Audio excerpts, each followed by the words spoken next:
à toutes, bonjour à tous et bienvenue dans l'école du futur. Au programme aujourd'hui, c'est un terme qui fascine et dont vous entendez d'ailleurs beaucoup parler, algorithme. Mais qu'est-ce que ça veut dire? Réponse dans notre focus, les gros mots du numérique.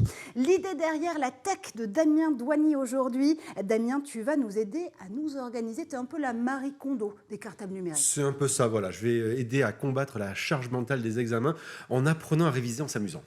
Alors, c'est tout un programme, justement. Et ça tombe bien que tu parles d'examen et que tu parles d'études supérieures, parce que c'est un véritable casse-tête pour les lycéens depuis le 20 janvier. Parcoursup et son mécanisme en forme de course d'orientation. Pour en parler avec nous aujourd'hui, ici en plateau, la journaliste spécialiste du numérique Marion Moreau. Bonjour Marion. Bonjour. Vous avez enquêté sur les algorithmes qui nourrissent Parcoursup et son cousin éloigné, AffleNet. On va apprendre à le découvrir aussi. Vous nous direz pourquoi parents, lycéens et collégiens réclament plus de transparence. Et en duplex depuis Bordeaux, Alban Mizy. Alban, vous êtes docteur et doctorant en sociologie au centre Émile Durkheim de l'Université de Bordeaux. Parcoursup, c'est votre objet de recherche. Vous nous direz comment candidats à université jouent parfois à Squid Games pour éviter les choses-trappes de ce dispositif. Bonjour à vous. Bonjour, absolument. Et avant justement de débattre de cette question du jour, tout de suite, focus. Et c'est un focus très à propos, puisque c'est un terme qui suscite bien des fantasmes, décrié par les régulateurs, défendu par les experts des data science, l'algorithme. Alors c'est un gros mot, oui, mais c'est surtout celui de la semaine. Explication tout de suite avec Édouard Degnaud. Petit cours d'étymologie pour commencer. Le mot algorithme vient de l'arabe al-Khwarizmi, le nom d'un mathématicien perse du IXe siècle, l'un des pères fondateurs de l'algèbre. Alors, qu'est-ce qu'un algorithme? C'est la description d'une suite d'étapes qui permet d'obtenir un résultat à partir d'éléments donnés. Une recette de cuisine peut être considérée comme un algorithme. On obtient un plat final à partir de ses ingrédients. Dans le monde actuel, de plus en plus numérique, l'algorithme sert à combiner les informations les plus diverses pour produire une grande variété de résultats. Par exemple, un site peut recommander des livres à des clients sur la base de choix effectués par d'autres clients. Pour qu'un algorithme puisse être mis en œuvre par un ordinateur, il faut absolument qu'il soit exprimé dans un langage informatique appelé logiciel. Un logiciel peut ensuite combiner plusieurs algorithmes différents. Dans la vie de tous les jours, nous sommes amenés à côtoyer des algorithmes. Parmi les plus célèbres, on retrouve celui d'un moteur de recherche qui va déterminer l'ordre des réponses à une question posée, ou encore celui du fil d'actualité d'un réseau social qui sera alimenté en fonction de photos likées ou de pages visitées. Les algorithmes sont souvent mal compris du grand public à cause de leur fonctionnement nébuleux, leurs données initiales étant rarement connues. Et justement, cet algorithme, il va en être question. Tout au long de cette émission, cet algorithme est-il si transparent que ça, cet algorithme d'orientation, comment mieux l'appréhender? On ouvre le débat tout de suite.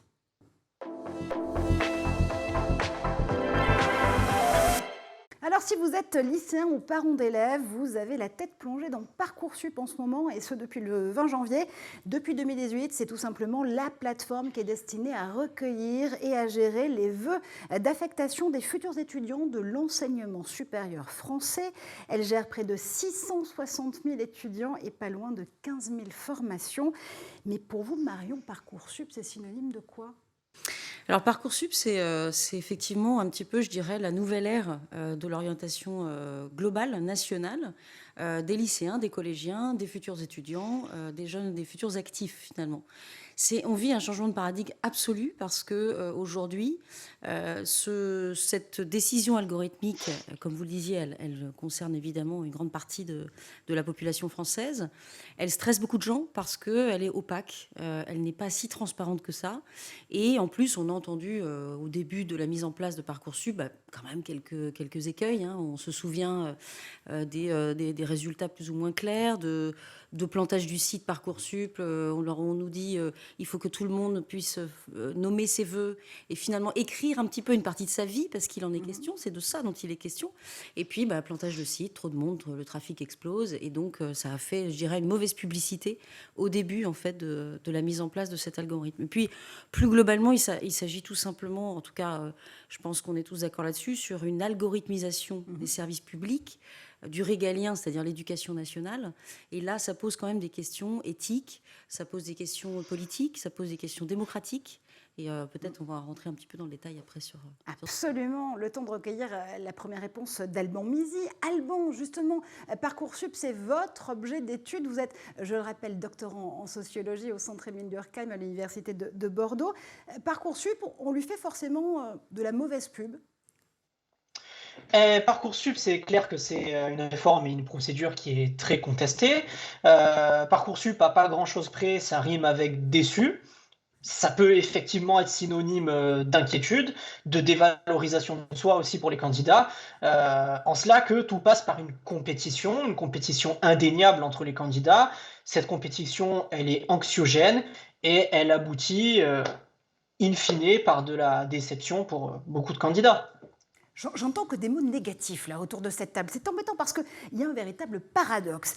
On reproche aujourd'hui l'absurdité du mécanisme de la plateforme, alors que l'idée de départ, c'était de redonner une chance à tous les étudiants et à toutes les étudiantes pour les aider à y voir plus clair, notamment dans les formations proposées. Écoutez, tiens d'ailleurs comment Jean-Michel Blanquer, le ministre de l'Éducation nationale, parlait de Parcoursup lors du lancement du dispositif. C'était il y a 4 ans tout juste. C'est donc cette dimension humaine et cette dimension de personnalisation du parcours sur laquelle je pense qu'on peut insister dans le changement qui a cours. Ce n'est plus anonyme, ce n'est plus un tirage au sort, c'est quelque chose de personnalisé et d'humain. Voilà le ministre qui nous parle d'humanité, de remettre justement de l'humain au cœur du réacteur. Ça veut dire quoi aujourd'hui, 4 ans plus tard, Marion, que la plateforme s'est un peu pris les pieds dans le tapis de la technologie ? Non, parce qu'en fait, il ne faut pas, je pense, stigmatiser que la technologie investit tous ces territoires. Finalement, c'est évidemment qu'au regard de la croissance démographique, de la complexité, notamment de la diversification des études, des cursus, on ne peut que souhaiter finalement qu'un algorithme puisse faciliter le boulot qui était auparavant fait à la main. Par contre, il ne faut pas que ça prive et ça, je dirais, ça punisse une catégorie de population, notamment évidemment ceux qui sont concernés, les collégiens, les lycéens, les étudiants, dans leur choix futur. Et le problème de Parcoursup comme d'Affelnet, on le verra après, c'est que finalement, on ne sait plus du tout où est l'humain là-dedans. Et c'est ça qui est perçu. C'est comme la météo, il y a la température réelle et la température ressentie. Et parce qu'il n'y a pas d'éducation, il y a un déficit pédagogique, notamment vis-à-vis des professeurs et des établissements, c'est ça qui est aujourd'hui un problème. Et c'est l'humain qui se perd là-dedans. Et c'est malheureusement peut-être une réalité. On le verra après sur les résultats, mais c'est quand même une réalité. Ah, Alban, la proposition de départ, elle était quand même louable. La proposition de départ était effectivement louable et elle répondait à beaucoup de critiques qui étaient faites à Admission Post-Bac, qui était l'ancêtre de Parcoursup. C'est pour ça que c'est intéressant quand le ministre parle de dimension plus humaine. Il fait écho à beaucoup de critiques d'APB sur son opacité, sur son côté arbitraire et sur sa dépendance en un algorithme finalement assez obscur. Pourtant, force est de constater que 4 ans après, les mêmes critiques persistent pour Parcoursup. On vient d'en parler. Parcoursup, c'est opaque. On a beaucoup de candidats aux élections présidentielles qui reprennent les mêmes termes, les termes d'algorithme, etc., dans leur campagne. Donc on voit bien que la réforme, finalement, n'a pas tenu ses promesses d'une orientation post-bac plus claire et moins stressante pour les candidats. Donc si je comprends bien, ce qu'on reproche fondamentalement à Parcoursup, c'est l'obscurité de son fonctionnement. Concrètement, est-ce qu'il y a un pilote dans l'algo ? Oui, il y a forcément un pilote dans l'algo.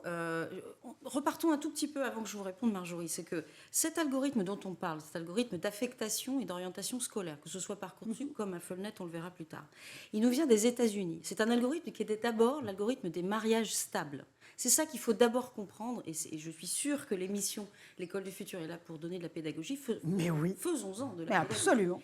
Donc cet algorithme, il nous vient d'un chercheur américain qui est aussi un économiste et dont les travaux de recherche, notamment en économie, ont servi à d'autres chercheurs beaucoup plus jeunes qui s'appellent Gale et Shapley, sur notamment une première application de cet algorithme, donc la stabilité des mariages. En gros, les deux jeunes brillants chercheurs, qu'est-ce qu'ils ont fait? Ils ont pris le mariage et finalement la cohabitation entre deux personnes pour que finalement elles ne divorcent jamais. Quelle est la probabilité pour que deux personnes restent ensemble toute leur vie?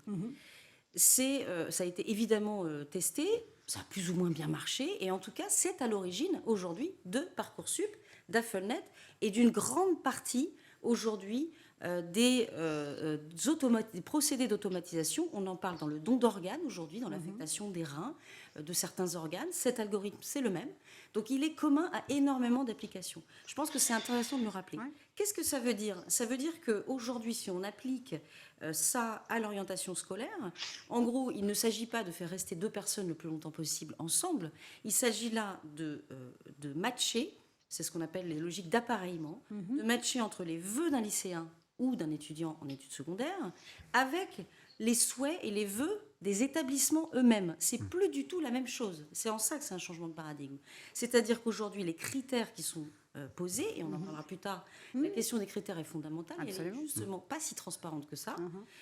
C'est justement, en fait, le contexte est posé. L'algorithme dit, voilà, les élèves vont dire ce qu'ils souhaitent, mais les lycées aussi, comme dans l'économie, sur ce qu'on pourrait appeler un marché régulé, qui n'est pas un critère de prix, puisqu'il n'y a pas de question aujourd'hui de prix dans l'affectation scolaire, on n'est pas là-dedans, mais il faut bien trouver d'autres critères sur lesquels on va raisonner en économie de marché, c'est-à-dire la performance des lycées, on le verra sur les critères des notes, mais aussi des catégories socioprofessionnelles, c'est-à-dire aussi de cette propension à faire augmenter certaines formations, notamment dans la santé. Il faut plus de médecins, il faut plus d'infirmiers, il faut plus. Donc on peut à ce moment-là pousser le curseur et justement remettre en balance et remonter dans les propositions que peuvent formuler les algorithmes qui génèrent la plateforme Parcoursup, ces formations par exemple sur la santé, puisqu'on a besoin de former des étudiants et des étudiantes en santé. Damien, ça veut dire quoi quand on entend Marion? Finalement, Parcoursup, c'est un peu un Tinder, une app de rencontre entre candidats et candidates à l'enseignement supérieur et université et formation. Alors, ça rappelle un peu ça. De mémoire, il y a deux niveaux d'algorithme en plus. Il y a un algorithme général, dont on connaît d'ailleurs la composition. Et puis après, ce que disait Marion, c'est il va y avoir établissement par établissement une petite tambouille qui va se faire où chacun a choisi dans les critères qui sont donnés par la plateforme. C'est bien ça. Donc ce qui veut dire qu'en fait le jeu n'est pas forcément égal parce qu'en fonction des endroits où on va aller, les établissements vont choisir ce qu'ils veulent mettre en avant. Oui, alors c'est pas tout à fait à deux niveaux parce qu'en fait la base algorithmique, le fondement même de cet algorithme qui a son socle, donc le système de mariage, c'est ce fameux mariage. Aujourd'hui, un étudiant qui arrive à telle université doit avoir les mêmes raisons d'être là que l'université elle-même. C'est ça, en fait, aujourd'hui, ce qui se passe. Alors, est-ce qu'aujourd'hui, l'éducation nationale au sens large, le scolaire, finalement la formation de nos jeunes à leur vie future, leur métier, leur vocation, doit résonner comme une économie de marché? C'est une vraie question à se poser. Beaucoup de fédérations de parents d'élèves appellent un référendum démocratique sur le sujet, parce que c'est quand même important de le... Je veux dire, c'est un nouveau raisonnement, c'est complètement différent. Est-ce qu'on doit, quelque part, libéraliser à ce point l'économie? C'est une vraie question. Et l'économie de l'éducation, s'il en est. Alban, vous aussi, vous avez regardé de très très près la plateforme et les algorithmes, encore une fois, qui génèrent Parcoursup. Et vous nous dites, finalement, il y a un grand algorithme qui est relativement simple dans son fonctionnement, mais par contre, ce sont les plus petits algorithmes au sein de cette grande algorithmique auxquels il faut faire très attention, là, pour le coup.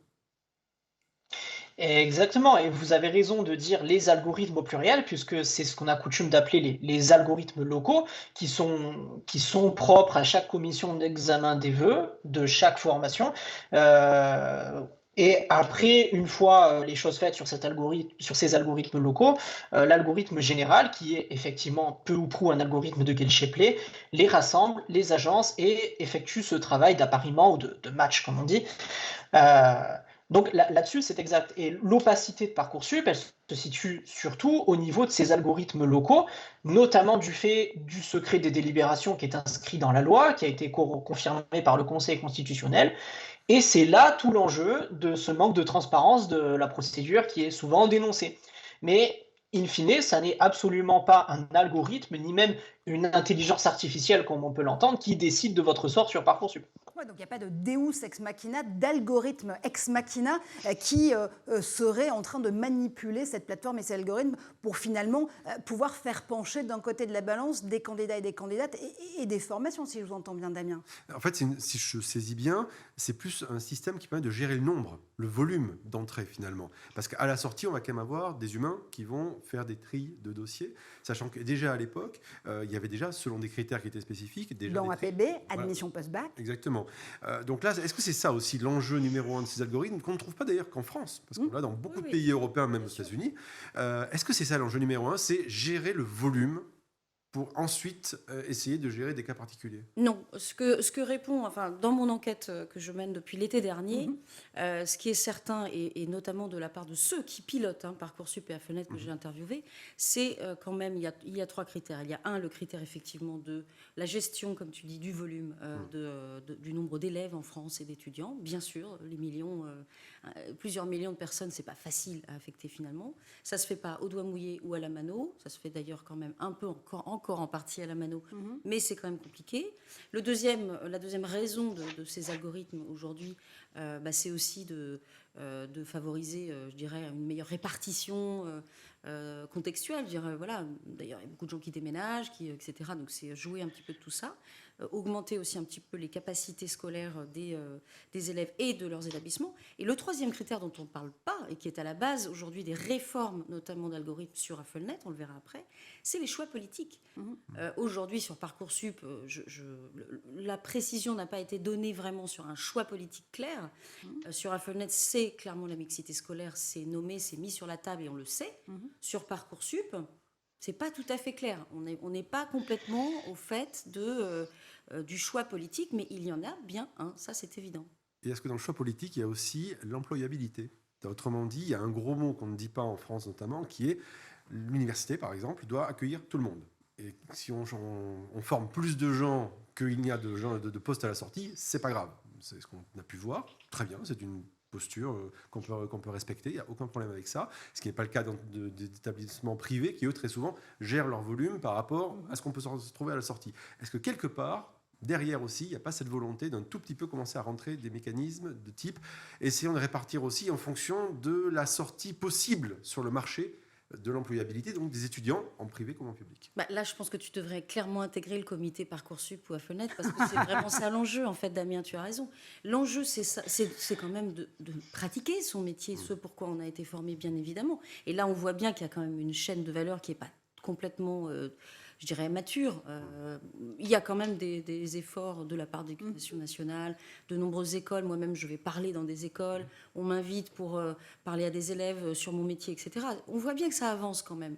Mais globalement, je dirais, au niveau de l'administration du régalien, et notamment du régalien algorithmisé, non, c'est pas pris en compte. C'est pas un critère aujourd'hui qui est pris en compte. Ça le sera par des itérations algorithmiques, certainement. On verra sans doute plus tard des itérations, parce que les algorithmes ne sont absolument pas aboutis aujourd'hui. Et aujourd'hui, les pouvoirs publics n'ont aucun problème à le dire. On n'est pas du tout encore des finalistes de nos outils et de ce qu'on propose aux Français.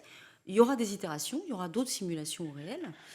Mais on attend ces itérations sur la base de ces critères. Ouais. Alors, avant de voir comment est-ce que certaines régions, notamment et certaines académies, sont devenues des cobayes justement de l'utilisation de ces plateformes d'orientation, je voudrais qu'on aille refaire un tour du côté de Bordeaux avec vous, Alban, parce que, encore une fois, c'est votre objet d'étude, ces questions, et notamment la question des biais. Oui, dans cet algorithme, notamment dans les algorithmes, encore une fois, qui animent Parcoursup, il peut y avoir des biais, mais vous dites aussi que pour vous, finalement, le biais principal, c'est la non-hiérarchisation des vœux.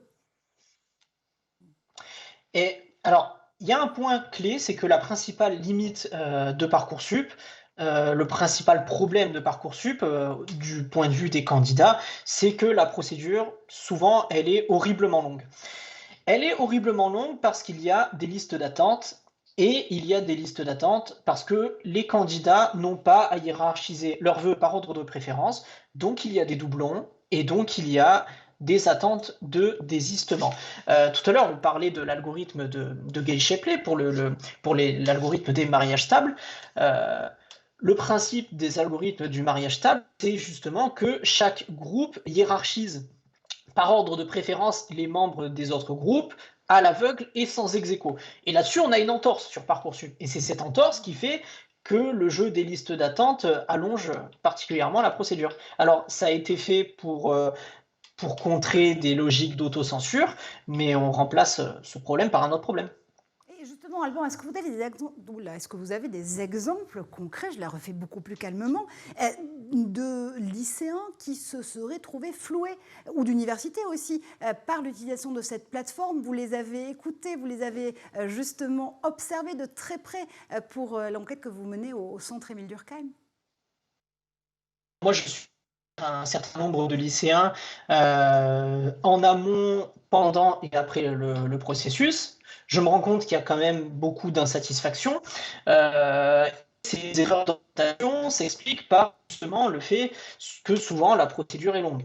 Comme la procédure est longue, on a un certain nombre de candidats qui ont tenté d'accepter finalement une formation qui n'entrait pas forcément dans leur plan, qui ne les emballait pas plus que ça.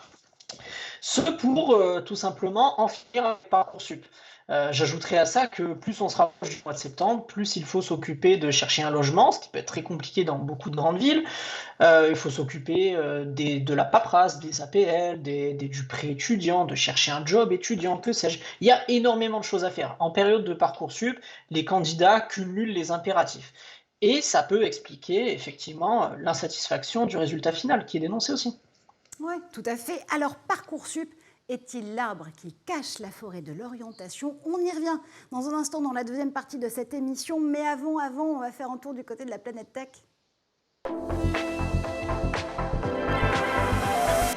Des images, des vidéos et surtout un zap, c'est l'œil tout de suite de Cheryl Jessica Itzenge.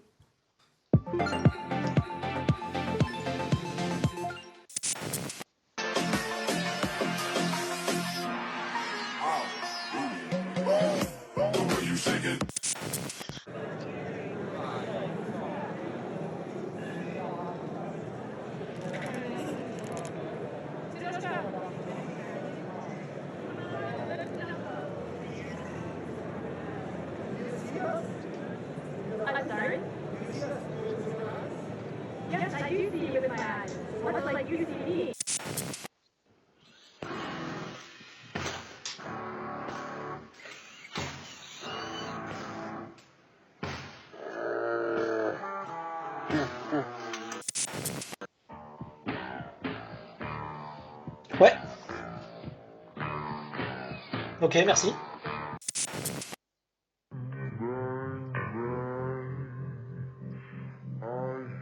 Non, oui, ça va.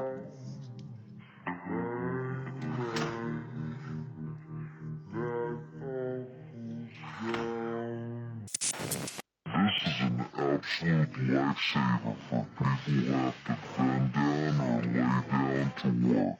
Follow here for more tech videos.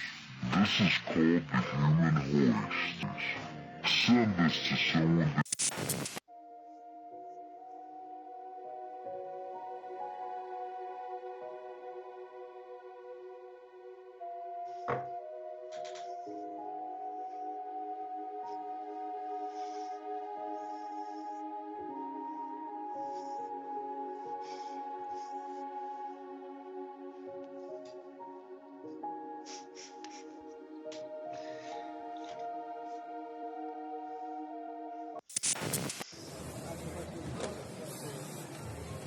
That's not going push-ups. Oh no, not push-ups. Can you do push-ups?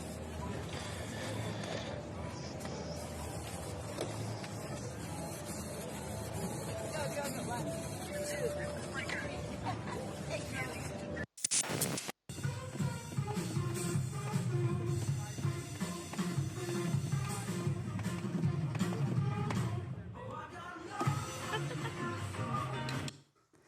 Retour sur le plateau de l'école du futur, toujours ici en plateau, avec Marion Moreau, journaliste experte du numérique. Hello Marion.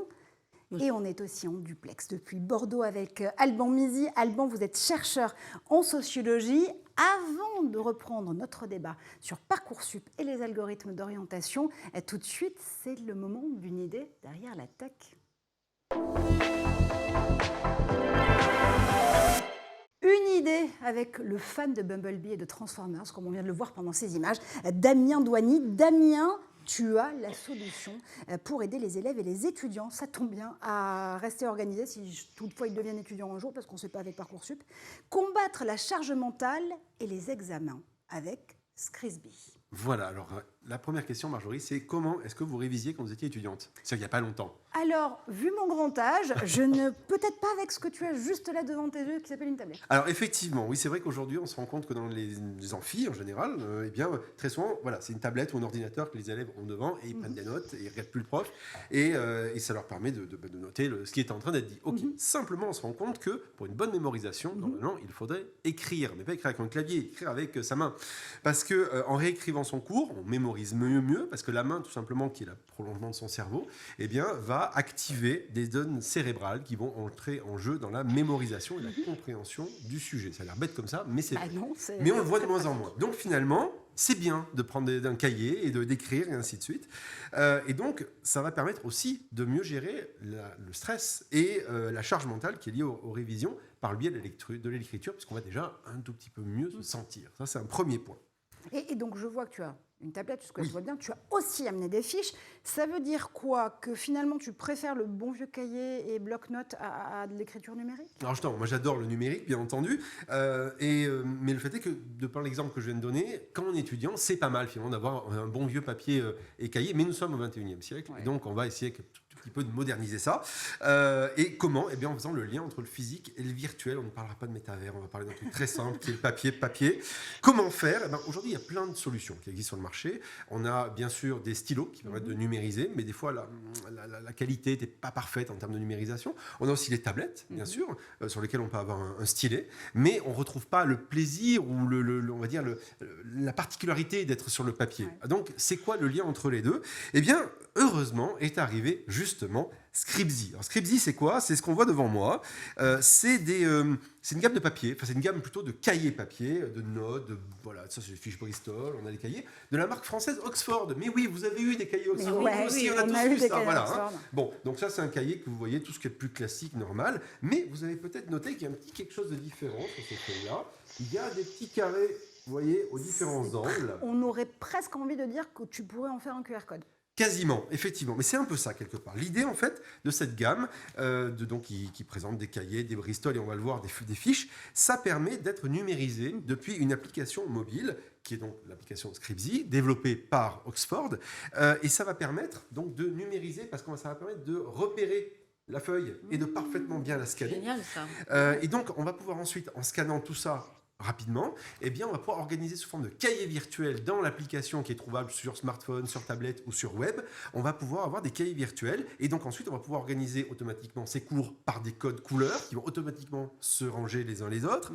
On va pouvoir partager avec d'autres étudiants, donc finir les photocopies. On va pouvoir faire des recherches sur des notes manuscrites directement intégrées, donc on reconnaît l'écriture. On va pouvoir retrouver des notes par lieu géographique. On va pouvoir associer des notes à, par exemple, un rendez-vous ou un examen dans un calendrier, et ainsi de suite. Et on peut aussi mettre en place un statut de révision. C'est-à-dire, en gros, dans mon cahier, là, ça, c'est rouge. En gros, je ne suis pas très bon dessus. Orange, peut mieux faire. Vert, je suis au top. Et ça va me permettre de suivre en temps réel un cahier, enfin une sorte de tableau de bord qui va permettre de voir l'avancée de mes révisions. Bon, ça veut dire qu'il faut quand même bien s'accorder sur la couleur et leur signification. Oui, sur les codes couleurs. rouge, orange, vert, a priori. Ça devrait on est fonctionner. pas mal. C'est pas mal. Oui, non, vraiment, c'est super intéressant. Mais alors justement, il n'y a pas que ça, parce que là, ce qu'on voit, c'est des cahiers, et ainsi de suite, mais on peut aussi s'amuser en révisant, oui. Et alors, c'est vrai, on peut vraiment s'amuser en révisant. On peut, alors oui, si. Alors, je ne sais pas si peut-être vous avez eu l'occasion de travailler avec des anglo-saxons, notamment aux États-Unis. On aime beaucoup travailler, oui, Marjorie particulièrement. Ils aiment bien travailler avec ce qu'on appelle des fiches. Vous savez, il y a des fiches questions-réponses, en fait. Ils font un peu comme des jeux télé. Et d'un côté, ils mettent la question, de l'autre, ils mettent la réponse. Et puis, ils se posent des questions-réponses, un peu le Trivial Poursuite, mais version revue et corrigée. Voilà. Eh bien, l'idée de Scribsby, ça a été de sortir ça. Ça ressemble à des petites cartes flash. Mais tu as des cartes partout. Oui, j'en ai partout. Donc voilà, ils ont sorti ça. Donc c'est des petites cartes flash, donc on retrouve les quatre petits codes qu'on a aux quatre coins. D'un côté, je vais écrire et mémoriser ma question. De l'autre, je vais mettre la réponse. Donc, par exemple, ici, comment s'appelle l'émission sur School TV animée par Marjorie Paillon? Je ne sais pas. vous le demande. Je- L'école du futur. Grave. Extraordinaire. Voilà. Oui. Donc, déjà, ce qu'on va faire, c'est que ces fiches-là, je vais les prendre avec moi, je vais pouvoir mémoriser, et ainsi de suite. Très bien. Mais une fois qu'elles sont mémorisées dans l'application, eh bien, qu'est-ce qu'on peut faire? Eh bien, on va pouvoir jouer avec. Et comment? Eh bien, tout simplement, on parlait tout à l'heure d'algorithme de mariage, ben, c'est un peu pareil. Ouais. Voilà, je l'ai en version numérique. Donc, quand j'appuie dessus, ben, là, ça me donne la réponse. Si j'ai bien répondu, on va swiper à droite. Et si j'ai mal répondu, je vais swiper à gauche. Ça vous rappelle D'accord. peut-être quelque chose. Je ne vois pas ce que tu veux dire. Et donc, Franchement, qu'est-ce que ça va vraiment permettre de pas. faire? Voilà, d'avoir un écran qui va pouvoir dire, là, c'est bon. Le volume, on va dire, sur les 15 questions que tu t'es posées à toi-même, Ouais. eh bien, tu as 50%, 100% de réussite, et ainsi de suite. Donc, ça va permettre de suivre en temps réel son niveau de réponse et son niveau, donc, de révision. Et on va même pouvoir se partager des fiches entre élèves pour pouvoir se faire des compétitions de révision. Ça a l'air super efficace comme système dit comme ça, mais est-ce que, de façon concrète, c'est vraiment utilisé par beaucoup d'étudiants et d'étudiantes? Alors aujourd'hui, donc, d'après les chiffres qui m'ont été donnés, le nombre d'utilisateurs dépasse le million. Ça fait plusieurs années qu'Oxford a lancé ça, mais ils l'ont vraiment mis en avant depuis 2-3 ans. Ils l'ont présenté au CES d'ailleurs en 2021 de mémoire. Il y a aujourd'hui 75 à 80% d'utilisateurs qui sont dans le domaine de l'étude, parce qu'en fait ils veulent aussi développer ça pour les entreprises, mais aujourd'hui le marché premier, c'est les étudiants, c'est vous qui nous regardez. Il y a des utilisateurs dans 180 pays et il y a quand même l'année dernière 12 millions de pages qui ont été scannées dans les applications Scredi. Donc ça fonctionne, ça marche. Ouais, ça fait un paquet de pages scannées, en effet. C'est très bien, mais ça coûte combien tout ça? Eh ben, dans toute bonne librairie ou e-commerce en ligne, en gros le paquet, par exemple typiquement, voilà, ce paquet-là de cartes flash, ça commence à 7 €. Et puis après, en fonction de la taille du paquet, en fonction on va dire, de la technicité, eh bien, vous aurez des prix qui vont aller grandissant. Bon, ça ne va pas aider le budget des étudiants, soyons francs. Alors, ça dépend, parce qu'aujourd'hui, les étudiants prennent des feuilles, écrivent, etc. Donc, quelque part, oui, c'est un peu plus cher, on est d'accord. Mais si ça permet quand même de réviser de manière régulière, on peut même en plus se cotiser ensemble, faire une petite caisse commune, Ouais, et puis éventuellement, voilà, acheter, c'est ça, ou aller au bar. Un petit crowdfunding ou un petit litchi pour s'organiser pour Exactement, l'achat voilà. des fiches. Allez, ce sera assez pratique. Bah, merci infiniment, Damien. C'est un système que vous auriez rêvé d'avoir quand vous étiez étudiante, Marion? Alors oui et oui non. comme ça parce que je trouve ça vraiment très très bien. Merci de l'avoir fait découvrir parce que merci tout de suite à mes enfants en rentrant sortant du plateau parce qu'ils sont très fiches justement. Et c'est vrai ce que tu disais. Le bras c'est un prolongement du cerveau, la main aussi, et c'est aussi de la mémotechnie. Ça aide à apprendre et ça c'est complètement scientifiquement prouvé. Donc le fait de continuer à écrire est extrêmement important. La question que je me pose là-dedans et qui me pousserait à acheter l'équivalent de 150 fois ça dans l'année, c'est est-ce qu'on peut... Vous le savez qu'aujourd'hui l'école se fait à distance. J'espère qu'on ne vivra pas d'autres périodes de confinement, mais on va maintenant composer avec les pronotes, École Directe, etc., que ceux qui nous regardent connaissent par cœur. Est-ce qu'on peut intégrer en pièces jointes, par exemple, ce type de Oui. fiches augmentées? Oui, alors c'est exactement ça. Alors en fait, on peut les exporter. Alors Parce on peut que les ça, exporter. c'est une vraie utilité. Tout à pardon. fait. Alors, on peut les exporter. Alors, quand on les exporte, bien sûr, on perd la partie, on va dire, interactive, moteur de recherche qui peut chercher dedans dans les notes. Quoique, par PDF, on peut aujourd'hui les retrouver. Ça peut s'exporter en format PDF, donc qui est standard. On va D'accord. dire. Donc, ça permet de faire ça. Mais c'est vrai que pour garder le côté interactivité, il faut utiliser l'application qui a été développée par la société Oxford. Mais oui, il y a effectivement de la portabilité qui a été développée. Ah, ça, c'est un gros plus. On pose la question à Alban, justement, pour son doctorat en cours au centre Émile Durkheim. C'est un système que vous pourriez utiliser, vous, justement, pour organiser à la fois les révisions, à la fois le partage d'infos avec vos autres co-chercheurs et doctorants et doctorantes? Ah, pourquoi pas, ça reste à voir. Ce qui est sûr, c'est que j'aurais aimé avoir ce genre de dispositif quand j'ai passé mon bac. Peut-être que ça m'aurait permis d'avoir une mention. Eh bien, nous, on vous donne une mention spéciale du jury, ici, justement, sur le plateau de l'École du Futur, parce que vous restez avec nous, Alban, dans un instant. On continue, justement, à parcourir Parcoursup. Et justement, vous avez aimé Parcoursup, vous allez adorer Affelnet. Marion, vous avez enquêté sur les algorithmes qui nourrissent cette plateforme de choix d'orientation des collégiens cette fois-ci. Là, il s'agit de formuler des vœux pour le lycée. Cette nouvelle procédure d'affectation est déployée à Paris, notamment depuis la rentrée de 2021. Oui, c'est ça, exactement. Alors, à la fois en tant que journaliste et aussi maman de 2 enfants, j'ai donc dû découvrir cette magnifique plateforme AffleNet et son fonctionnement. Et évidemment, une énorme déception s'en est suivie parce que voilà, Nina, ma fille, n'a pas été dans le lycée de son choix. Voilà. Donc, je me suis intéressée au sujet d'abord pour comprendre comment est fait AffleNet, qui repose exactement sur le même algorithme que Parcoursup, donc ce Gale et Chaplet, l'algorithme américain. Et effectivement, c'est aujourd'hui la deuxième grosse version d'AffleNet qui avait déjà été d'abord pensée en 2014, mis en place dans sa première version en 2018 et réformé, on va dire. Alors, on pourrait plutôt, moi j'aurais plutôt dit itérer, optimiser que réformer. Mais réforme, oui, parce que derrière, il y a un enjeu à Paris notamment. Il est déployé vraiment sur sa phase la plus, je dirais, aboutie à Paris, mais ce sera mis en place à l'échelle nationale dans quelques mois, sur la mixité scolaire. Et ça, c'est le critère clé d'AffleNet 2021-22. Et ça engendre du coup quel type de problème très concret? À quoi vous avez été confronté avec Nina notamment? Alors, en fait, AffleNet est là aussi, comme toutes les procédures algorithmiques, et Parcoursup en fait partie des vœux. Donc, on va sélectionner des vœux, on en avait jusqu'à 10. La bonne vieille logique qu'on a tous, quand on doit faire des choix, donc des vœux, c'est de mettre le premier, celui qui va arriver en premier, où on va dire, je veux le lycée des rêves pour ma fille, en tout cas celui dans lequel elle va se sentir bien, qu'elle aura aussi choisi, parce que c'est un choix d'élèves aussi, pas que de parents. Et puis on nous invite l'année dernière, donc sur la mise en place, à finalement en sélectionner plus jusqu'à 10, mais principalement 5. Donc de 1 à 5, on a opté sur des lycées du secteur, donc ça c'est très nouveau. Il y a une carte scolaire, comme vous le savez sans doute, qui a été mise en place. Paris a été redécoupé en 4. Donc on a été obligé de choisir les lycées qui sont à côté de chez nous. Et voilà. Et en fait, comme pas mal d'élèves que j'ai contactés plus tard, il y a eu, de notre point de vue, des bugs en fait. Elle s'est retrouvée dans un lycée qui était effectivement le dernier choix, mais finalement le dernier choix est un non-choix. C'est vraiment le pire du pire en termes de choix à la fois par rapport à ce qu'on souhaitait, et surtout assez éloigné de chez nous, même si dans le secteur éloigné, et puis avec un taux de réussite au bac équivalent à 64%, alors que je pense que notre fille elle a plutôt une moyenne supérieure à 16, donc c'était un peu dommage. En tout cas, elle ne se retrouvait pas dans ce lycée-là. Après ça, j'ai commencé à sonder beaucoup de parents d'élèves qui ont défrayé la chronique Twitter, j'allais dire, en disant « Au secours, on n'en peut plus ». Non seulement on n'a pas, pendant l'été, puisque souvenez-vous, AffleNet a fonctionné en 2 étapes, 2 temps, choix des vœux, expression des vœux en mai-juin, puis deuxième tour, donc premier tour, deuxième tour à la fin de l'été, toute fin août, correspondant aussi à une commission qui s'est réunie pour évaluer les derniers dossiers. Et là, une déferlante sur Twitter de parents qui disaient « Je n'ai pas de lycée, nous sommes au mois d'août, je n'ai toujours pas de lycée pour mon élève, mon enfant. » C'est quand même bizarre pour un algorithme qui est censé être à 100% efficace. On peut se poser des questions.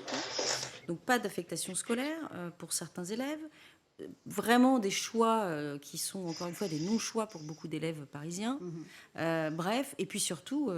des parents qui suppliaient l'État de leur donner le code source, de leur expliquer comment ça fonctionnait, qu'est-ce qu'il aurait fallu que je fasse, à quoi correspondent ces critères, qu'est-ce qu'un socle de compétences, etc. etc. Donc on voit bien qu'il y a eu quand même les pieds dans le tapis l'été dernier sur cette mise en route, que finalement peu de parents ont compris comment ça fonctionnait. Et c'est vrai qu'en enquêtant un petit peu, on comprend maintenant les mécanismes. Et il faut les expliquer. Mais... Sauf que tout le monde n'a pas la chance, comme Nina, d'avoir une maman journaliste et expert du numérique, dont tout le monde ne peut pas enquêter sur ces algorithmes d'orientation. Alban, justement, ça veut dire que si on donnait le mode d'emploi dès le départ aux candidats, candidates et aux formations qui en sont destinataires, tout serait beaucoup plus simple. Ce serait beau, mais ce serait probablement pas suffisant. On sait qu'en France, l'inégalité des chances, c'est surtout la conséquence d'une multitude de mini-inégalités qui, agrégées, on arrive à ces résultats qui sont assez effarants. Et en ce qui concerne AffleNet, alors je ne parlerai pas en spécialiste d'AffleNet puisque je ne le suis pas, mais je dirais tout simplement que si la plateforme est conçue de la même manière que Parcoursup, on en arrive au même problème que Parcoursup. Et la méritocratie, surtout dans tout ça, c'était un petit peu ce vers quoi tendait notre première partie de discussion.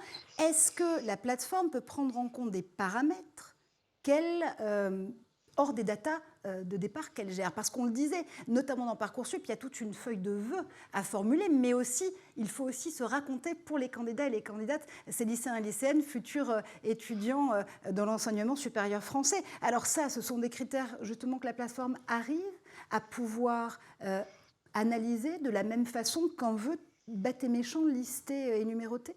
Alors, on connaît un peu mieux ces critères aujourd'hui, d'abord parce qu'on est quelques journalistes à faire ce travail d'enquête, savoir comment ça fonctionne. L'idée, c'est pas de fustiger absolument Affelnet pour ce que c'est, parce que c'est probablement, on est tous d'accord pour dire que la mixité scolaire est souhaitable, que ça suffit d'avoir des ghettos, quels qu'ils soient, positifs ou négatifs, de lycées qui concentrent les élites. On est tous d'accord pour dire qu'il faut qu'on joue le jeu tous ensemble. Sauf que aujourd'hui, les critères tels qu'ils nous ont été communiqués, maintenant ils sont connus, hein, le code source a été publié à la fin du dernier trimestre 2021, pose question. Si aujourd'hui on dit la mixité scolaire est un des critères de base fondamentaux, un des socles d'Affelnet et de son algorithme, alors il faut qu'il n'exclue personne. Il ne faut surtout pas qu'il y ait de discrimination positive qui exclut certains collégiens qui n'auront pas de place dans leur lycée, on va dire, en logique classique. Je prends un exemple à Paris, à Condorcet, 0% des collégiens de Condorcet n'ont eu de place au lycée Condorcet. Il en est de même à Chaptal, il en est de même à Turgot. Aucun élève n'a eu le lycée qui fait suite, qui est la porte d'à côté, parce que, pour des raisons justement de critères qu'on évoquera peut-être après. Pour répondre sur la méritocratie, oui à la mixité scolaire, mais ce que disent beaucoup de parents d'élèves et de fédérations qui vont probablement prendre des actions, notamment au niveau constitutionnel, en justice, en tout cas au niveau du Conseil d'État et des instances qui sont là pour jouer leur rôle de vigie, notamment auprès du Conseil d'État, c'est qu'effectivement, il se pose la question quand même de, si on prend la Déclaration des droits de l'homme et du citoyen, nous en sommes tous, liberté, égalité, fraternité, ça correspond à des choix justement où la discrimination n'a pas sa place. Alors, l'algorithme d'Affelnet, qui pourtant a fait des discriminations, notamment positives, en disant à un bon élève qu'il a finalement il n'a pas eu assez de points parce qu'il vient d'un collège favorisé, de catégories socio-professionnelles élevées, des notes élevées, un bon niveau, etc., etc. Alors, que dit la Constitution ? Elle dit que cet élève doit avoir la chance comme tous les autres, en fait. Et c'est là où il y a un problème. C'est là où aujourd'hui se pose le problème, pour moi, fondamental, au-delà de la mécanique technique, c'est que se pose quand même une question du respect, en fait, pour tous les citoyens, d'avoir le même traitement de faveur. Et ce qui nous renvoie à la question fondamentale de la stratégie portée justement par le politique pour l'orientation de ces lycéens, ces lycéennes, et aussi de ces collégiens et collégiennes. Alors ça ne vous aura pas échappé, Parcoursup s'est déjà invité justement dans le débat présidentiel. Valérie Pécresse, qui le soutenait à son lancement, en critique maintenant l'opacité. Yannick Jadot et Anne Hidalgo dézinguent l'algorithme déshumanisé, citation s'il en est. Quant à Jean-Luc Mélenchon, il y voit un brise vocation des jeunes. Alban, Parcoursup, c'est de l'algo à abattre, même pour les candidats et les candidates à l'élection présidentielle? En rapport avec tout ce qui vient d'être dit et tout ce qui a été dit depuis le début de l'émission, on se rend compte tout de même que parler d'algorithme à tout va, ça stérilise le débat. Parcoursup, on l'a vu, c'est une somme d'actions humaines, des candidats, des formations. C'est une somme d'actions humaines agrégées.